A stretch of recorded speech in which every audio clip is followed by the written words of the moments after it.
Hey guys, welcome back to the channel. Happy New Year. I hope that everybody had a fantastic holiday season. I know that I did. So I thought that we would kick things off with a really wonderful soup recipe. It's my roasted eggplant and tomato soup with garlicky croutons. I love this recipe because it's so easy to put together, and in the middle of winter, it feels like the middle of summer. Let me show you how to put it together. So the first thing we're going to do is prep the croutons. So for these croutons, I really like to use a day-old baguette. I find that they tend to work best for this. So you can go ahead and cut your baguette into 1-inch cubes. You're looking for about 2 cups. And you want to pop them in a large bowl. And then to that, you're going to add a tablespoon of olive oil, a clove of minced garlic, a little salt and pepper to taste, and then a 1/4 teaspoon of herbs de Provence. So if you've got the December Entertaining with Us subscription box, this is another way you can use those fabulous herbs de Provence. Then you just want to toss this up until all that bread is coated with the oil and the seasoning, and then you're going to transfer it out onto a rimmed line cookie sheet into a single layer.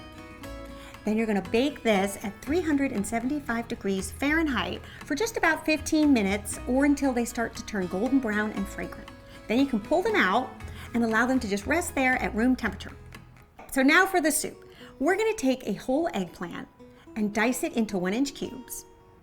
And then you're going to pop it on a sheet tray. And then you can set that aside. Then you're going to take a second tray and take some Roma tomatoes that you've sliced in half and lay those on a single layer. And then to that, you also want to add 2 cloves of garlic that you have just thinly sliced. This is the funny thing about garlic. If you mince it or chop it and put it on a tray like this, it's going to burn and not have such great of a flavor. If you slice it, it's going to caramelize and have a really sweet flavor. It's all in the cutting. So just go ahead and thinly slice it and place it all on top of those tomatoes. Then each tray is going to get 1 tablespoon of olive oil, salt and pepper, and a 1/4 teaspoon of dried oregano.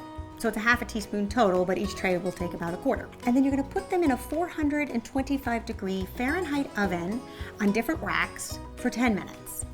And then after that's up, you're going to switch the racks and go for another 10 minutes. And then once they're done, you can pull them out. And then you want to add these vegetables to a large soup pot. And then to that, you're going to add 32 ounces of your favorite vegetable broth. This is another reason why I like this soup is it's completely vegan. So for any of my vegan subscribers out there, this is a good one for you. And then you're also going to add a tablespoon of tomato paste. And then you can just sort of stir that up and let it simmer for about 10 minutes. And at this point, I really like to use an immersion blender because I find that they're easier than having to transfer a hot soup into a blender. And this is a great soup to do that because the second reason is I like it kind of chunky, smooth, but like little chunks. So an immersion blender will prevent you from blending it too much. But if you don't have an immersion blender, you certainly could use a regular blender too. Then all you have to do is check it for seasoning. You might want to add a little salt and pepper, but really those vegetables are so seasoned with the salt and pepper we added before we roasted them that you probably don't even need to add that. Top with a little fresh basil. And then you're also going to top with your garlic croutons. And there you go. You've got a delicious soup that is perfect for the winter time. I hope you guys give it a try and let me know what you think. And I'll see you back here next week when we are going to tackle some healthy breakfast smoothies. Until then, bye.